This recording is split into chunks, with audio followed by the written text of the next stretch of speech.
Hello and a very warm welcome. You're watching News 9. Now, ever since the BJP's magnanimous political rise across the country and the recent gains in the northeast, it seems like the hunger hasn't really died down. The Saffron Party is out to get Kerala as well. Now picture this.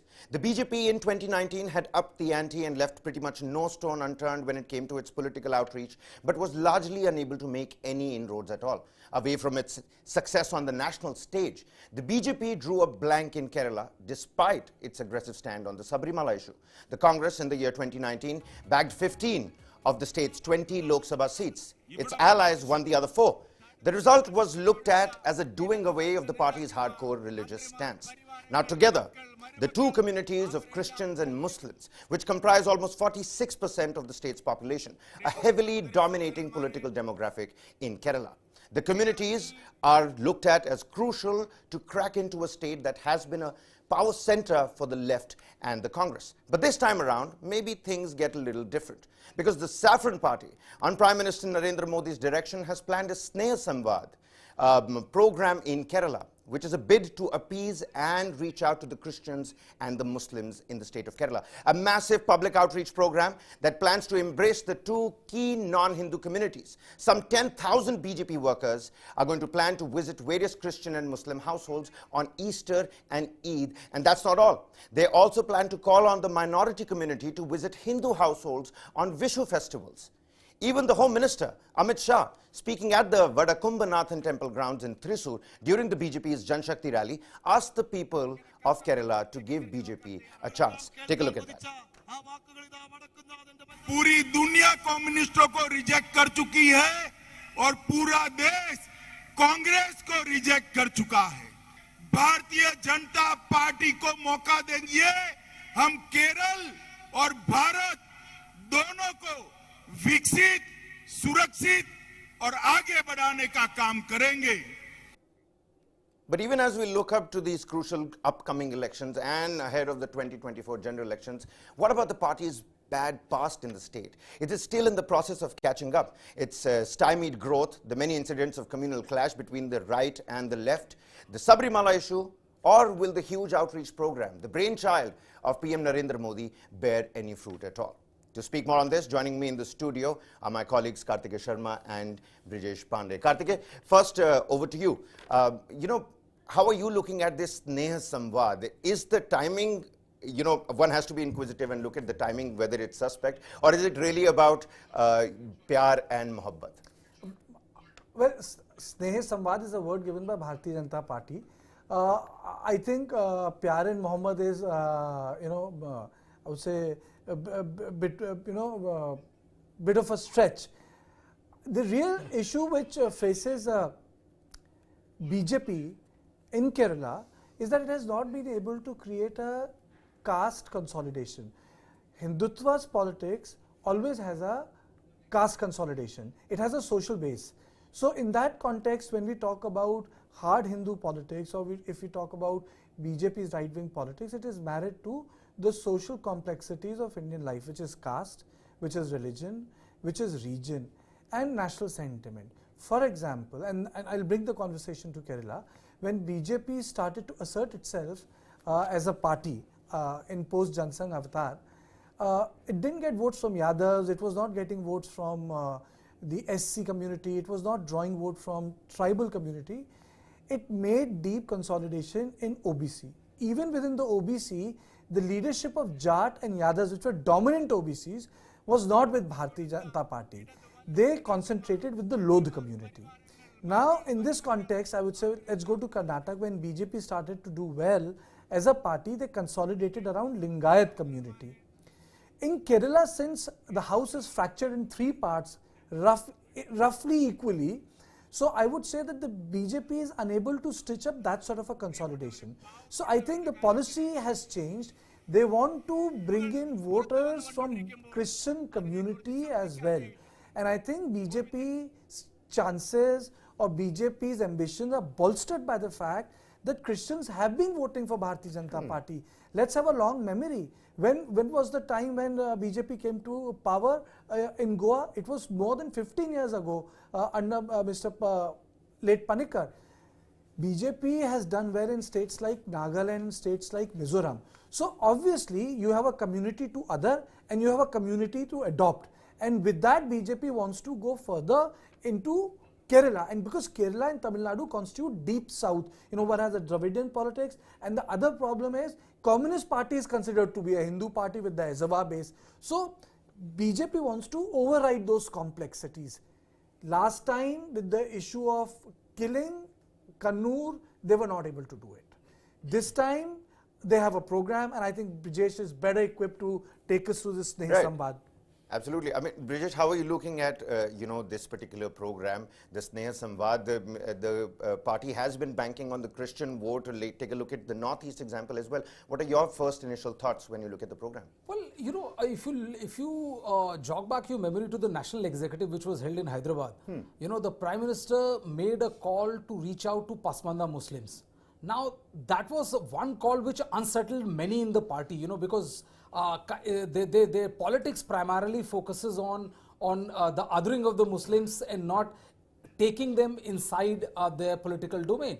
But that created a lot of buzz on the ground, which was that whether if the BJP is able to get the votes of Pasmandas, they will be able to replicate what they have done in the the Hindu religion, which is getting the vote of castes which are numerically most advantageous, which is Yadav minus OBCs and other castes. This is exactly what they're trying to do in Kerala. You have to also remember that in Kerala, this has been a laboratory for the RSS for a very long time, and one of the most violent clashes between left and RSS workers and the kind of gruesome killings that has taken place only in Kerala. Last election, Amit Shah did a lot of road shows and several senior leaders were sent to send a message to the people of Kerala that BJP is not a fringe player. Based on the kind of work which has already been laid on the ground by RSS, they would want to capitalize on it. Now the big question is whether anybody in Muslim community and also in the Christian community in the state of Kerala will be willing to buy the overtures which is being sent forward by Home Minister Amit Shah. I think therein lies the catch, because if you remember, the dictum with the Pasmanda Muslims was that that this is the community whose votes you are taking, you are trying to get their votes, but this is the community which is at your receiving end all of your vitriolic diatribe. And this is one one area where the BJP has to work really, really hard to send a message that they are sincere about it. And I think that is what will take a lot of time, and that is something which the BJP has to really work on if they wanted to succeed on the grounds in the state of Kerala. And this love clarion call by the BJP, do you think it is going to put the Pinarayi Vijayan government on the back step, maybe send them back to the drawing board? What are some strategies that now Pinarayi Vijayan will have to, particularly chalk out? Take a look at the coastal belt, the kind of money that has been pumped into that coastal belt, which is also heavily Muslim dominated as well. Well, I don't think that Pinarayi Vijayan would be considering BJP as a major challenger to their scheme of things as far as the state of Kerala is concerned. They are not going to be overtly perturbed about it, because they know that it'll take BJP a while before they're able to register their presence. You have to give full marks to the BJP for one thing, which is that you can never blame them not for trying. They are trying their level best, as they have been trying in various areas. If you remember, Telangana is another state where they're trying their level best. They are going for the typical the kind of politics which is associated with the BJP, because they want to extract maximum mileage, because the south, barring Karnataka, remains to be conquered, and that is how a political party expands its footprint. And under Prime Minister Narendra Modi's and Amit Shah's leadership, I think this is one thing which BJP is really, really trying hard. And they feel that the kind of success they had in Northeast, which is a majority Christian population, if they are able to replicate some of it in the state of Kerala, the decimation of the bastion, perhaps the only remaining bastion of left in the country, will be complete. If BJP gains its access or even turns out to be a minor player in the state of Kerala, I think that is going to be a huge advantage for the BJP, because that will make sure that the footprints have been registered on the state. All it requires is how you amplify the message which you want to send it. Sneha Milan, is like, you know, this is one of the things which the BJP and the RSS say that they want to reach out, they want dil to dil ka milan, but I think, you know, they'll have to do a lot of work on the ground before this sneh milan really you know, reaches out to the kind of meaning it means in Hindi. Absolutely. Let's throw that same question out to our guest on the panel as well. We're joined by retired Lieutenant Commander Gokul, who's a political analyst. A very warm welcome on the broadcast. Lieutenant Commander, what do you think about this Sneh Milan? Is it going to be any sneh at all, or is this just political outreach, or maybe in the days to come it could turn into a national fine print as well of course, quote-unquote love? Yeah, see, the BJP in Kerala, they have few Christian leaders, they have one or two Muslim leaders, they already have that. But this outreach, going to the houses of Muslims and Christian and offering them cakes and whatever it is, it's not going to work actually. Somebody pointed out the northeastern equation. See, Northeast is a completely different state than Kerala. In Kerala, what people are looking for, of course, see, UDF and LDF are ruling Kerala for the past 50, 60 years alternatively. And of course, people need a change from both these parties. And any political party can grow in Kerala as an alternate to LDF and UDF, even BJP can. But for that, what BJP has to do is, first they have to shed their religious base on which their party functions. They have to get away from the clutches of RSS. See, with RSS guiding BJP in Kerala, things are not going to work for BJP. BJP as a national party, as a party which can do welfare measures, which can show that it can contribute to the growth of Kerala, only then BJP can find its footprint in Kerala. Other than that, with all these religious messages and accommodating the higher caste Hindus into the party more than anyone else, if you see, the BJP in Kerala is most of a higher caste party. Only the higher caste people get good posts in party. The plum posts are taken by the higher caste Hindus. So in such a scenario, with Muslims and Christians, they have their own apprehensions.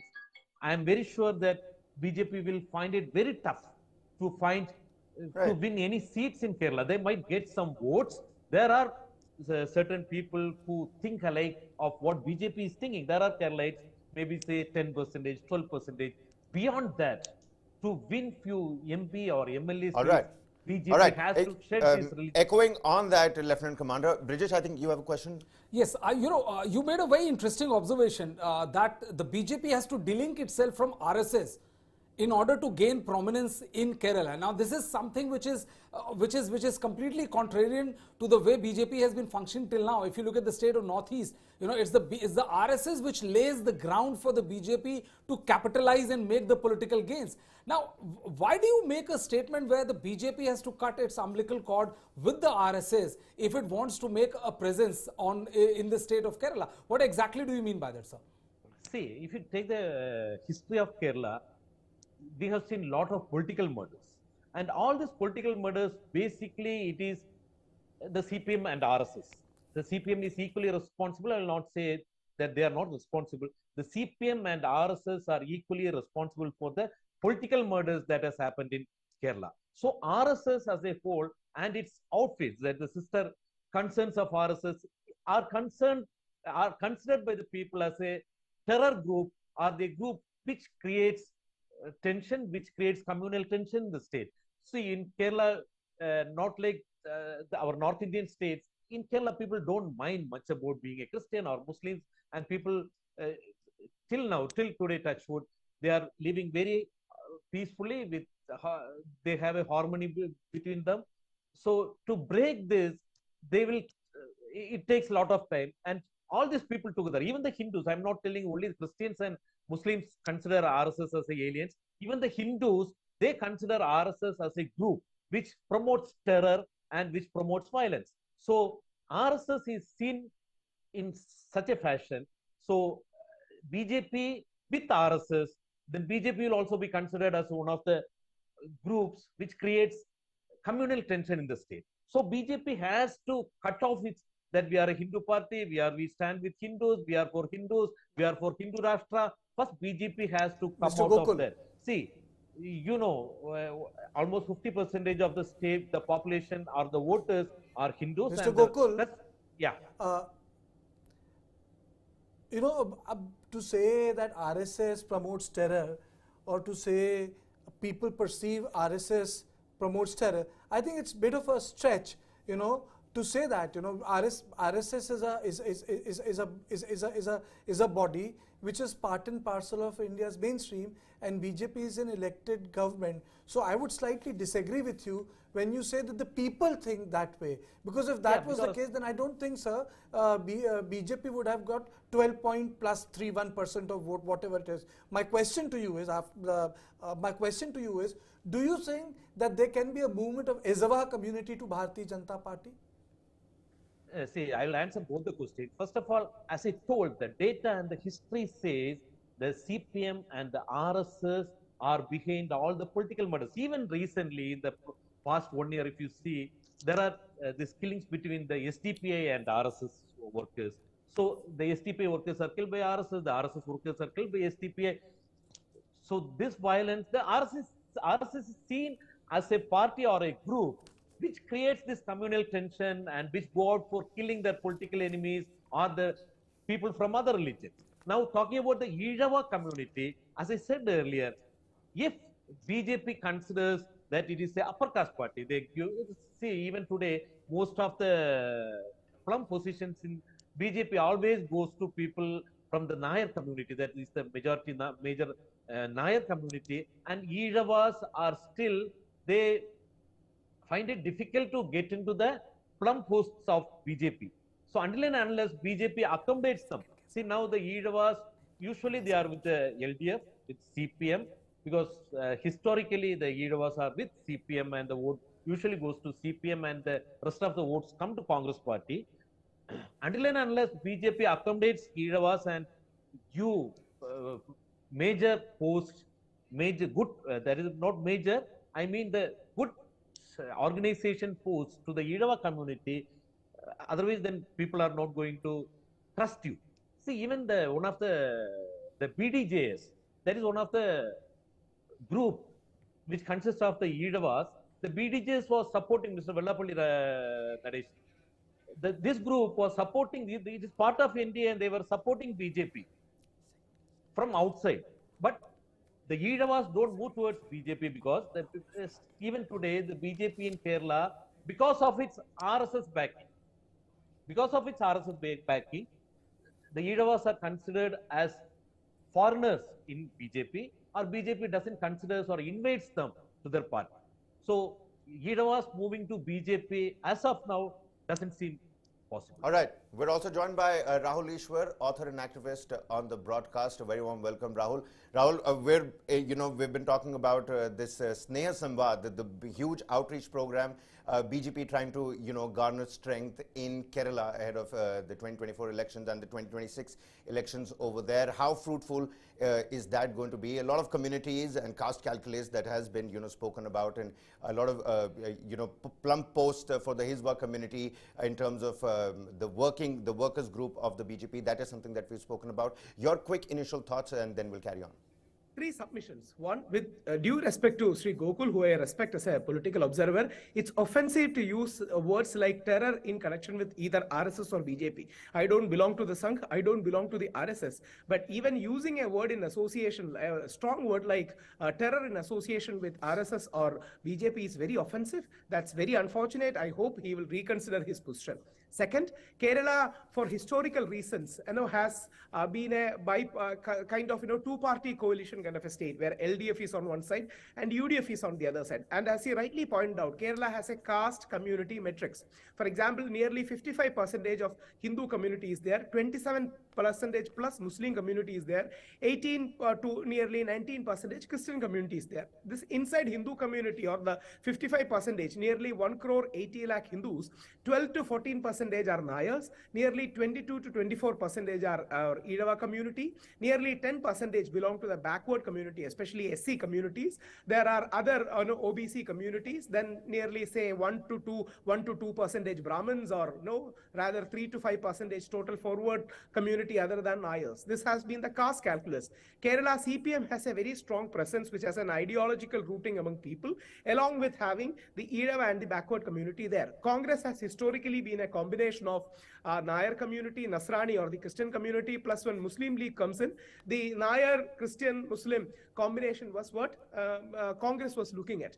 Now Kerala has a very unique situation. Kerala had one of the largest RSS organizations in India. That means one of the most number of shakhas were in Kerala at one point of time. I think even in Modi ji's one of the biographies, it was mentioned that Kerala was a very stronghold of RSS. But having said that, politically, BJP has not been able to make much headway. Now BJP's game plan is, even though they are saying they will outreach to minorities, BJP's main game plan is going to outreach to Christian community.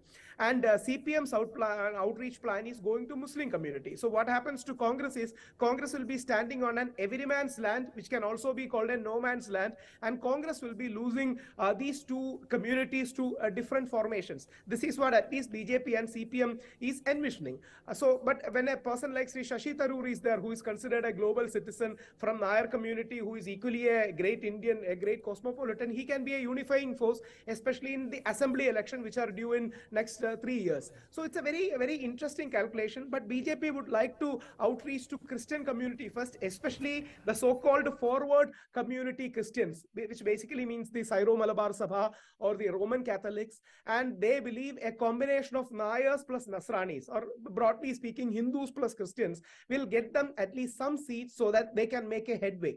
Just like BJP was planning to cash in more on the Lingayat sentiments, led by Yediyurappa ji in Karnataka, BJP wants to consolidate on the Nayar and the Christian community. And like Gogulji rightly said, there is a very interesting paradox here too. There is already BDJS, which is Bharat Dharma Janasena, which is mainly a Eedava community outfit led by Eedava leaders. Even though there are other Hindus in it, BJP is on a tight fix because BJP is already having an OBC Morcha, BJP is already having BDJSS and LI. So BJP also has to include Nayar leaders. But on the other side, NSS, which is a very strong organization, very well-respected organization, has always been with Congress. And NSS General Secretary Sri Sukumaran Nair sir, which is one of the most respected voices in Kerala, was in RSS for 18 years. And he says, I realize that the betterment of Nayars is with NSS and not RSS. So it's a very tough game plan for BJP in Kerala and especially Tamil Nadu, where Dravidian politics is there. But positive points are Modi ji's charm.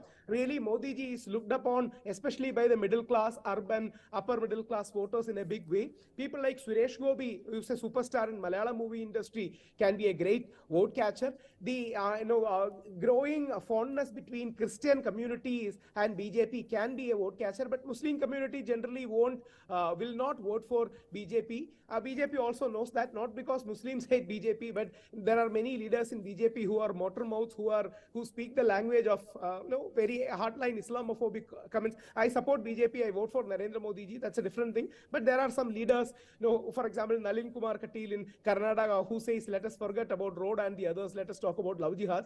So Muslim community in Kerala is very aware. They are very rich too. Their votes and notes form the backbone of UDF, which is Congress. That's another formation altogether. Rahul, thank you so much for putting this entire, the way the politics function in Kerala so eloquently.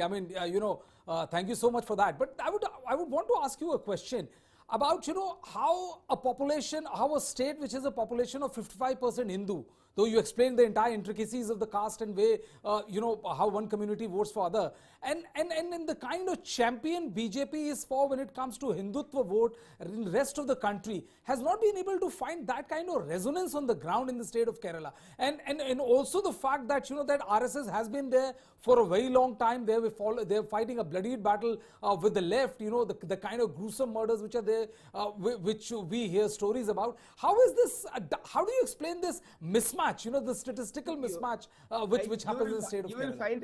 You may find it amusing and interesting. For example, when the Sabarimala agitation, which really turned the tides for Congress last time, out of 20 seats, Congress won 19. Sabarimala was the major emotional point. So, RSS and BJP were initially reluctant to support temple campaign. I was in jail for nearly many weeks, and NSS was championing the cause. So there are many Hindu movements in Kerala who are more Hindu than BJP in that sense. At last, BJP had to come around and support. So there is already a soft Hindu undercurrent in Kerala, which is mainly capitalized by Congress party, especially the Nayars, the Nayar community, which is the predominant champions of Hindu community in Kerala, is mainly voting for Congress. But if BJP has to capitalize, yes, Narendra Modi ji is a huge icon. See, people vote for icons. People see huge leaders. But in Kerala, one more interesting thing is BJP is, there are, for example, in Annamalai, even though Annamalai can be controversial in Tamil Nadu BJP, Annamalai is seen as a strong leader. In Kerala, we don't have such strong leaders who people can look up to. For example, had Shashi Tharoor been in BJP, it would have been a totally different ballgame. Because you have somebody to look up to. And Shashi Tharoor also carries the soft Hindu, what is politically usually called the soft Hindu center-right votes along with him. That's the reason why... Raise temperature, political temperature for Shashi Tharoor, Rahul. 1 lakh votes. You're going to raise political temperature for him. Yes, but Rahul, with this, the question is, Kerala is divided into fronts. You have a left front, you have a Congress front, and Congress has multiple small elements. Do you think that the BJP has the wherewithal to replace Congress as a parallel front, sort of a third front? See, let me be blunt with this. One of the struggling points of Congress in Kerala is they are not cash rich. They don't have a big war chest. Because they lack, let us be honest about it. Kerala is having 140 assembly seats. Nearly 200 to 250 crores is the minimum any party will have to spend to fight assembly elections on Kerala. And we have 20 Lok Sabha seats. At least everybody lies about their accounts that they give to election commission, which it's a truth everyone knows. Correct, absolutely.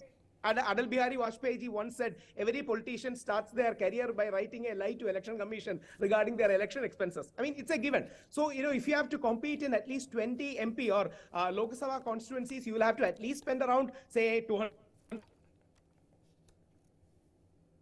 Well, it seems like we're facing some technical difficulties with Rahul over there, but that is, you rightly pointed that out, Brijesh. He really put the, the caste breakup quite eloquently. And it is very important, Kabir, that for our viewers to understand, for most of us to understand also, that it's mind-boggling to imagine that in Kerala, the state of Kerala, the BJP has been out Hindutvaed by the other parties, the other regional outfits who are perceived as more hardline Hindutva than what the BJP is for the rest of the India. So it's a very interesting schism which he pointed out, and it was very well put about what all the BJP has to do in order if they want to be a force to reckon with in the state of Kerala. And you see, I think the bigger perspective is that... Well, I'm being told that Rahul is in fact back with us on the broadcast. Rahul, we're at a short, at a paucity of time here. The technical glitch. The interesting thing is the person who revived Hinduism in India was Shankaracharya. Shankaracharya was from Kerala. So, we have a great legacy of, even North India, you see a lot of Shankaracharya. The Adi Shankaracharya was from Kerala, from Brahmin, Nambudri, our community. I belong to Nambudri Brahmin community. So, we take pride in those kind of aspects. But BJP, with due respect, I'm a Modi fan. Let me be honest about it. Why should we hide our political proclivities? We should be open. I'm a huge Modi fan. But at the same point of time, BJP needs to realign 2 or 3 things. One, they shouldn't go overboard on offending Muslims. There are some BJP leaders who will go overboard about halal and haram and offend our Muslim brothers. What happens is that Muslims tactically vote against BJP. They don't care if UDF or LDF wins, but they want BJP to lose. Not because Muslims hate BJP, but there are some leaders in BJP whose outspoken and irresponsible statements have caused pain in the mind of our Muslim community. Right. BJP is rightfully wooing is the wrong word, rightfully reaching out to Christian community, which is a success. There have been many Christian groups who have been pro BJP in a bigger sense in the last, last 5 to 10 years, and this is a big headache for Congress. Because Congress, the mainstay of Congress was Christian and Nayar communities for a very long period of time. Right now, the strategy of BJP is they want to cash in on the earlier Congress poll, or they want to become more of the Christian Hindu party, and they want to replace Congress, and they want to give out an impression that if Congress Mukh Bharat happens, Nayars and Christians will be left without any political Sahara. So come to us. And CPM also likes this, because CPM would want the Muslim votes. So Muslims cannot naturally go to Congress. So, CPM is actively trying to woo the Muslim thing. And Gogulji's party is really at a no man's land. It is up to them. See, we all respect Congress as the great national movement. Well, it seems like Rahul has essentially put forth... Very interesting point, Kabir, I would like to point out is that this is exactly what the BJP leaders said, that Prime Minister made the outreach to Pasmanda community. They said, this is the community you want to make an outreach to, and this is the people most of your leaders vilify. So you have to contain those mota mouths for BJP to extract maximum political mileage out of that. And I think Kerala also needs to be seen from the perspective of larger politics in South. For the first time when Bharatiya Janata Party came to power in any southern state, that was Karnataka. Arun Jaitley was the General Secretary. Yedurappa became the Chief Minister. I recall it because I went as a reporter to cover it. And after that, they have not been able to make any inroads in Tamil Nadu politics, Kerala politics. Right. Now you don't have one state of Andhra, you have two states. You have Telangana and Andhra Pradesh, and even there, they are ending up importing leaders from the Congress party. So from the perspective of Bharatiya Janata Party, where hyper consolidation has taken place in Northeast and West India or North India, their movement has completely stopped in South, and even the current even the current government of Karnataka is a product of Jod Tod. The South blueprint, like Brijesh you mentioned, there's much to conquer over there. Great points being put there by Mr. Gokul and Rahul Ishwar as well. Well, the Bharatiya Janata Party, it always seems like finds some way to enter the party, either by the window or the door. We'll have to wait and watch if these Christian and Muslim outreach is going to help the BJP out. But the bigger ballpark opinion is that it is going to be an uphill battle for the BJP. Many thanks to Lieutenant Commander Gokul and Rahul Ishwar for joining us on the broadcast. To Karthik and Brijesh with me here in the studio. We're going to slip into a quick commercial break here. Lots more news right on the other side.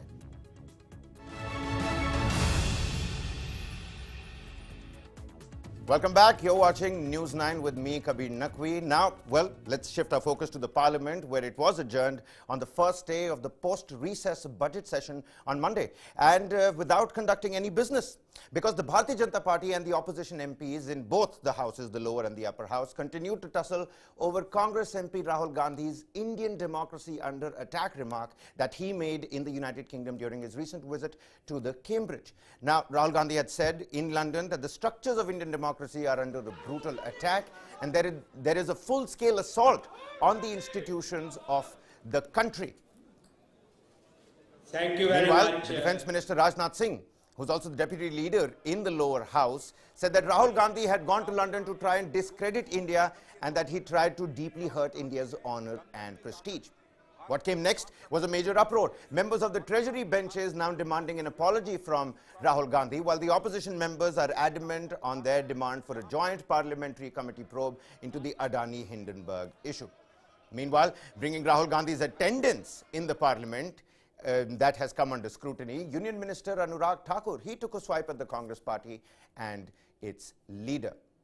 But to really understand where this political and verbal brinkmanship is headed, and if it really does warrant an analysis ahead of the crucial elections this year and the 2024 general elections, joining me in the studio are Karthikeya Sharma and Brijesh Pandey.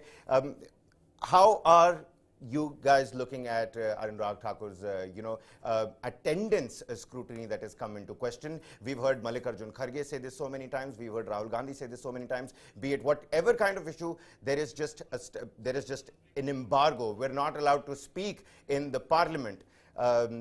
Do you think that now Anurag Thakur coming up with this statistic, that take a look at these numbers, Rahul Gandhi, in terms of debates, in terms of attendance, you're way below the national average of all the MPs. Does that really hit Rahul Gandhi's chances? I think the larger issue is what BJP has done in this session. What BJP has done is that it has taken up the issue of corruption, because Rahul Gandhi was the one who was taking up the issue of Hindenburg, and there was a royal silence on part of Bharatiya Janata Party during Bharat Jodo Yatra. They were not responding to it, or they were deploying very junior leaders to respond to it. But this time around, when the Prime Minister has responded to the issue of corruption, the entire leadership of the Bharatiya Janata Party has come on the floor. Anurag Thakur even today gave a bite saying not only the attendance, addressing the attendance part of Rahul Gandhi, but he attacked the Gandhi family on the money issue or the issue of corruption. He raised certain issues of impropriety. So BJP now has gone back to the original 2013 campaign, when then Prime Ministerial contender Narendra Modi was directly attacking Gandhis on the issue of corruption. So I think there is a gear shift which has happened. Last time around, when the Rafale deal became an issue, the government was defending the deal. And government was defending the deal on the ground that it was done for national security, the quick buy thing which Rahul Gandhi was attacking. but then it was not impinging on Prime Minister Modi directly. Now this, what Congress media department has done, even yesterday's that NATO tweet, which they turned into loot tweet, Luto tweet. It's that directly targeting Prime Minister, and for Rahul, it has become sort of an intimate personal thing, you know, to get back to the Prime Minister on the issue of corruption, which decimated his own party. So I think the gears are quickly shifting before the Lok Sabha elections. But what is really interesting is that PM broke his silence, and then the entire party came. For 2 to 3 months, they were ignoring it. I think they decided that it will be difficult to ignore electorally if they continue to maintain a silence at the top. And I would like to add to what Karthikeya was saying is that you know, that it was not difficult to ignore. I would say that they were waiting for the opportune moment, and that opportune moment was given by Rahul Gandhi over what he said in London. You know, the program was organized by a Pakistani origin Britain citizen, and his credentials don't do good.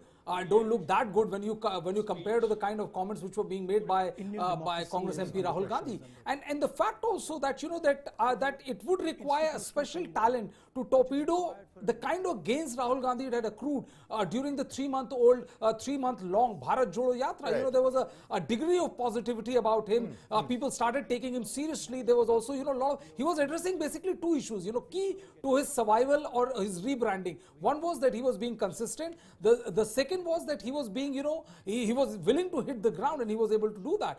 But with those comments about, you know, how India's democracy is in danger, how, you know, the Supreme Court is not allowed to function, or the courts are not allowed to function, media is not allowed to function, you know, that went a bit overboard, and it is exactly there the BJP sensed its chance, and this is the reason why the Prime Minister in that rally hit out at Rahul Gandhi, and it was immediately followed it up by the way Rajnath Singh, you know, very aggressively standing up in the parliament and hitting out at Rahul Gandhi, and then other Piyush Goyal and other whole host of ministers talking about the corruption issues of Rahul Gandhi or like the Congress party. So I think you know, unwittingly Rahul Gandhi gave BJP a handle to hit out at as far as the Congress party is concerned. Right, absolutely. You know, Karthikeya was talking about shifting gears. Let's you know, shift gears over here as well and take a look at what Anurag Thakur actually said about the art of corruption and the corruption of art.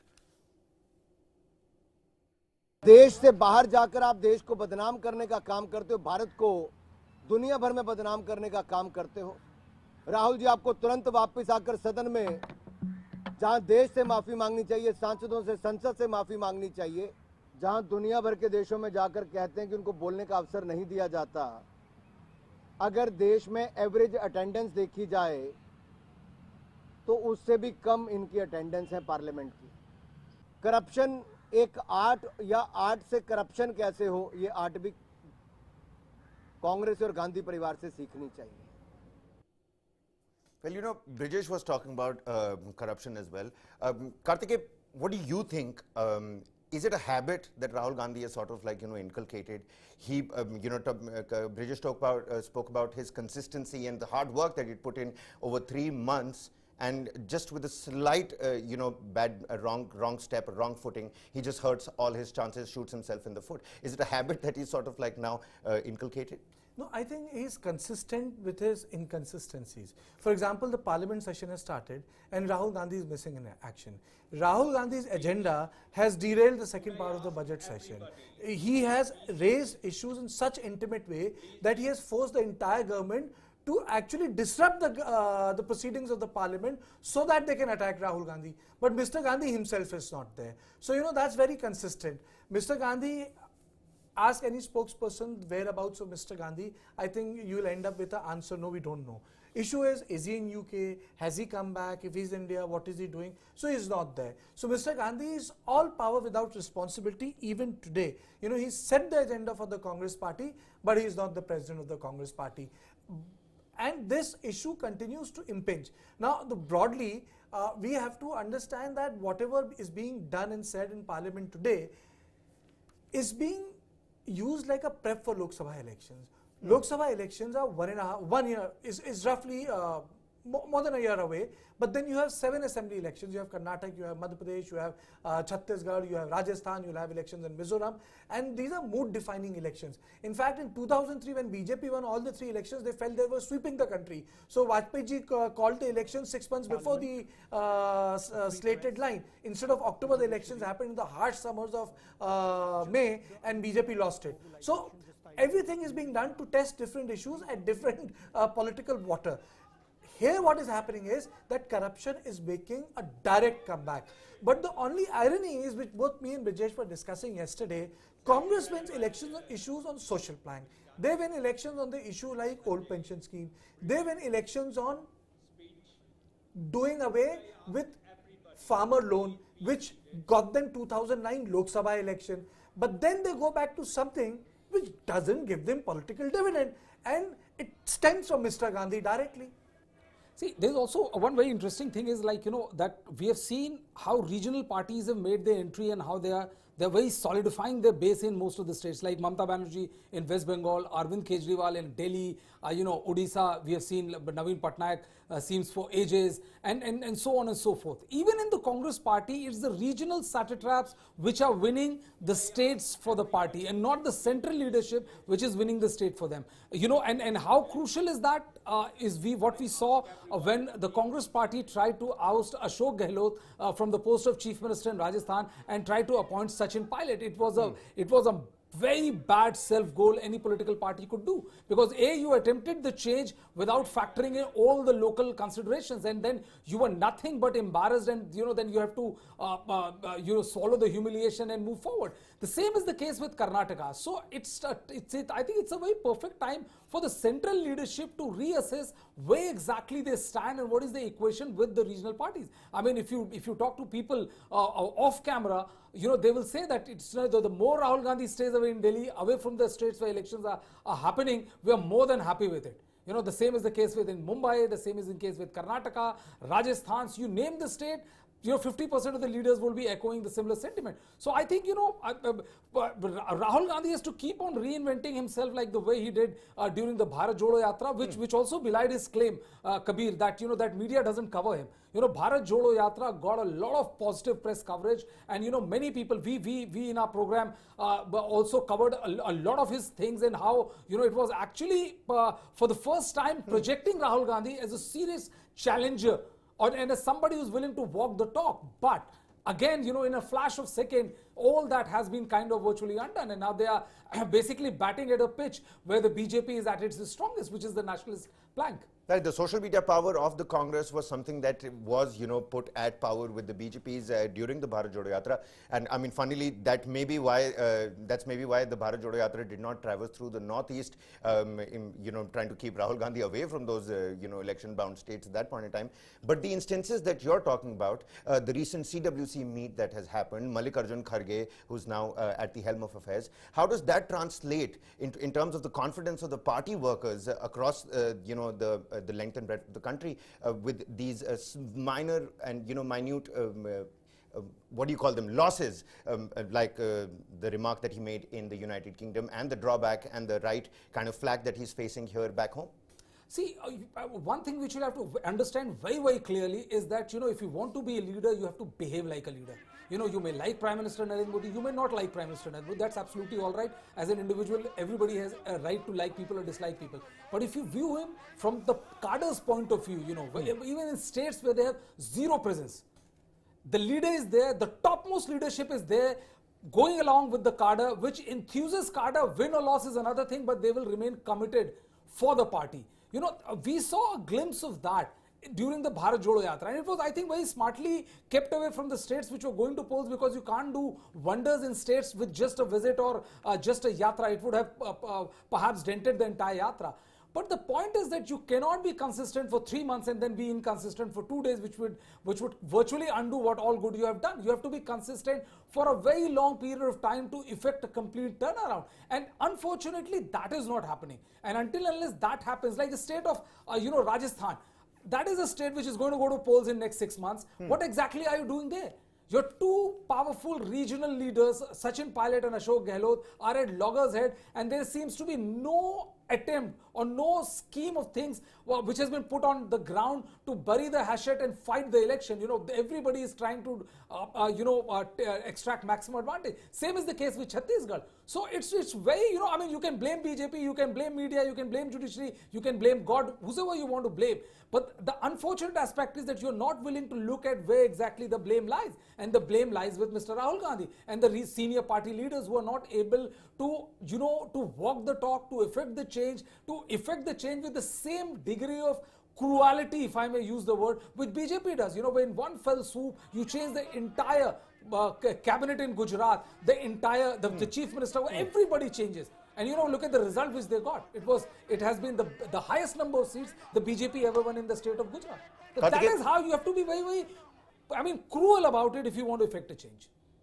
Karthikeya, from you, in all your years of an experience of covering the Congress, what do you think right now is going through Rahul Gandhi's mind? Brijesh has pointed out that, the blame, firstly, the Congress must realize where the blame lies, and if the blame does lie with Rahul Gandhi, what do you think is going right now in his mind? How do you think he needs to now re-strategize himself? Because, like the both of you mentioned, it's right around the corner, crucial elections, state elections, and the 2024 general elections as well.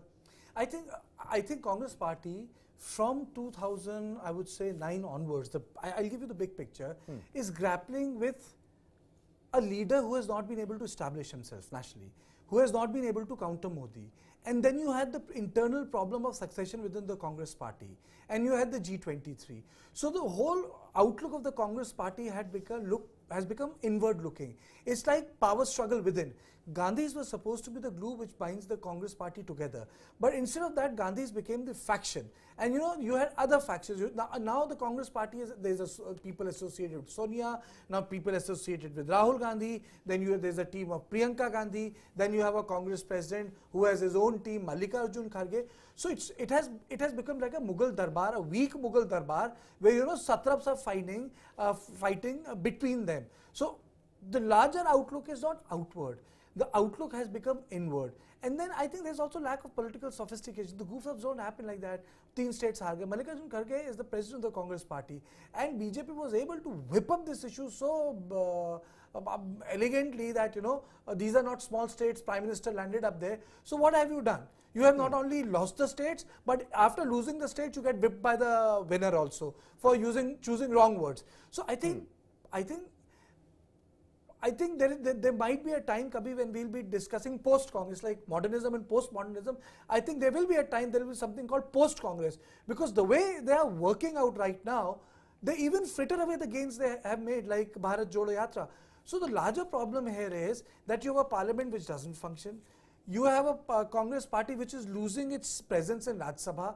Even Rajya Sabha is getting completely dominated by Bharatiya Janata Party. This used to be the case under Indira Gandhi and Jawaharlal Nehru. After that, Rajya Sabha had shades of a lot of regional parties. Arun Jaitley could stall the proceedings of the Congress in Rajya Sabha because they had substantial numbers. So when people say, you're losing state, you're not only losing state, you are losing presence in Rajya Sabha, which is the permanent house. It has a diametrical impact. Imagine same party had to pass a bill related to Aadhaar in Lok Sabha and call it money bill. And the matter is still pending in court because a non-money bill Aadhaar would have been rejected in Rajya Sabha then. And now they have no problem because you have also lost stature in Rajya Sabha. So it's about political equation in Delhi. I think the political equations are gravitating towards a single party domination, and I think that should be a cause of worry. And at the same time, Brijesh, let's not forget, the Congress has been quite adamant in coming out and making their stand always clear that they are the head of a unified opposition, if there were to be a unified opposition. Let's not forget the happenings and the proceedings of the parliament is something that the opposition parties, the Mamata Banerjees, KCR, all the other big opposition parties are also going to be watching closely. In terms of this opposition unity, does these comments, does these instances then hamper the Congress's chance to be at the top of the opposition food chain? Well, I think in their dreams, yes, they may be at the top of the opposition unity. But other than that, in reality, you cannot see this. You cannot see the dominant position of Congress or the will of Rahul Gandhi, or say for that matter Mallikarjun Kharge being accepted by other regional parties. You know, there is in politics, as a saying in goes, that, you know, the only thing which is power is power. The only thing which is powerful is power, and the Congress doesn't have that.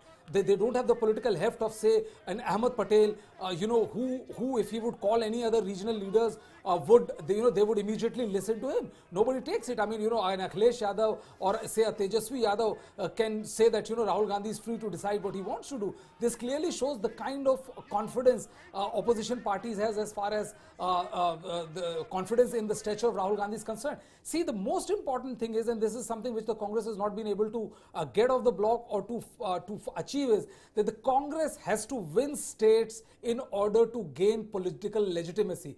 Until unless you win states, until unless you get all these people on the ground, there's no way anybody else is going to take you seriously.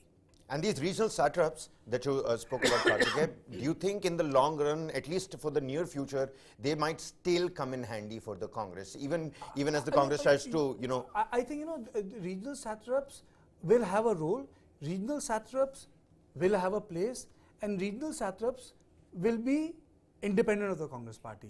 Regional satraps will not be dependent on the Congress party, because Congress party is not in 3 digits. Congress party is a double-digit party.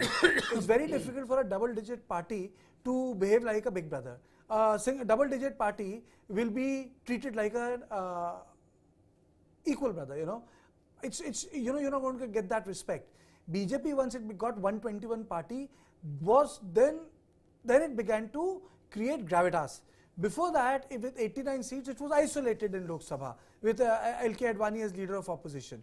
So similarly, the Congress party will have to create its own base of 100 plus for other political parties. So, for example, why should Mamta bow down to Rahul Gandhi?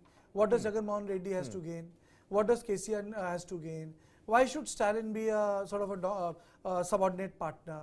He has nothing to gain. In fact, Karthikeya, I mean, these parties stands to gain more if they ally with BJP rather than they ally with the Congress party. And Vijay, something even more substantial has happened. Though certain cases have now been done away on Akhilesh Yadav. Yeah. But what struck me was the announcement that everything is hunky-dory with Yadavs came exactly a day after when Akhilesh said that he is not going to have any alliance with Congress or other party except RLD.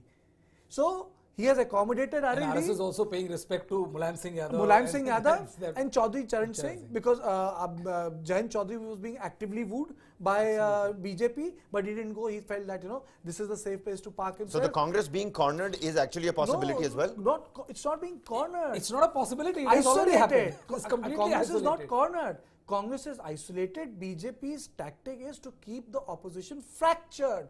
And Congress should not become a sort of a glue which can bind them together.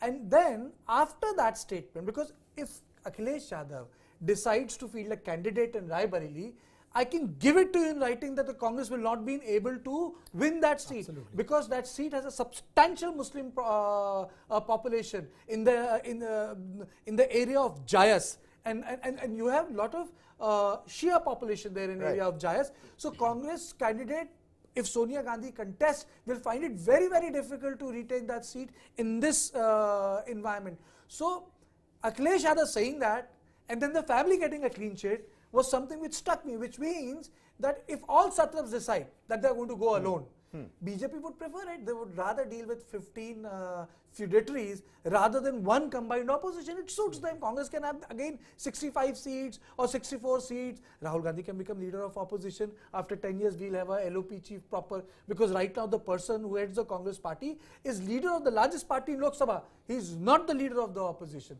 So I think the country will be very happy to have a LOP. We'll all be happy that, we'll finally have a party which is closer to 3 digits and not mimicking 50s and 60s where one party was dominating everyone, Brijesh. True, absolutely. And I think, I mean, you know, a lot has to be put in the ground by the Congress party rather than, you know, by the opposition parties, or like this imagination that, you know, since you have been the national party, you are the one who will call the shots and others have to follow suit. That is not happening. And, you know, with say a Jagan Reddy and say Stalin or say a Mamata Banerjee with the Lok Sabha seats in the tally of 20 plus odd, why would they even want to listen to Rahul Gandhi? Not even that, Brijesh. You know, I was very surprised when you were telling me that RSS has now got tower committees in Noida. Imagine, you know, the micromanagement has from villages, it has gone down to multi-story tower 1, tower 2. So you know, you are ending with tower 1 Pramukh, tower 2 Pramukh, tower 3 Pramukh. I mean, say people can laugh and say, boss, what is this? But then that's the that's the management. That is working out for that's the BJP management. as You are well. getting urban votes to come out. That's the management. I don't see tower 1 Pramukh of Congress party. I have not seen that. But I know in my Kailash Dham society where I stay, there's a RSS Kailash Dham group, and in fact, this is something which Congress should understand. You know, they think that issue of corruption is important and they can make people come out and vote. That's not the way people come out and vote. Actually, last time around, they wanted me to come and stand next to their booth, which is obviously BJP's booth. And I said, well, I'm a journalist. I cannot say, oh, sorry. We thought that we'll get eminent citizens to come and sit with us because that will be a matter of prestige. So imagine any armed middle class आदमी, a manager in a bank, and a political party says, हम आपको महत्वपूर्ण व्यक्ति मानते हैं और हम चाहते हैं कि आप नीचे आइए और हमारे बूथ पे बैठिए. अरे, not him, his whole family will become the bhakt. Riling up the prestige of the urban voter. You can make fun of the word bhakt, but this is the political language. You're giving that person so much of political dignity. And this happened to me in another election also, where I got a call from a former union minister who got dropped in 2019. And I'll say the name, it's from Mr. Mahesh Sharma ji, and his office said कि आप इस booth पे पहले voter बनिए because you are a prominent citizen. Again, I had to tell them, no, I am a journalist. But the fact is, look at the way they have been so inventive. The approach. They work during elections, they work after election, they work between elections, and they work for the election to win the election and not to fight the election. And I think that is what Mr. Gandhi needs to understand. Not do 300 days of yatra or 150 days of yatra and then saunter off to UK for 18 days. This just doesn't work. Absolutely. And you know, just to bring back, you know, what Brijesh said earlier on, the Bharatiya Janata Party essentially leaves no stone unturned in trying to win the election. No, I mean, sorry, I'm interrupting because, you know, this is something which is close to my heart. If you want to have a corruption movement, if you want to make it a force, look at the way VP Singh traveled through north of India. VP Singh ki Allahabad ki rally motorcycle pe hui thi. But Kartikeya, there's a small hitch. VP Singh had a solid degree of legitimacy. He was seen as a person with an uncorruptible image, and that is the reason why he was able to run away with the narrative. See, Rahul Gandhi is not the only person who has taken on the Ambanis and the Adanis. There's one other politician who's done it before him, which was Arvind Kejriwal. The allegation by Rahul Gandhi is not sticking, but the allegations by Arvind Kejriwal sticking, which shows that Arvind Kejriwal has a greater degree of legitimacy than Rahul Gandhi. So basically what Brijesh is saying, message is important, but messenger becomes even more important.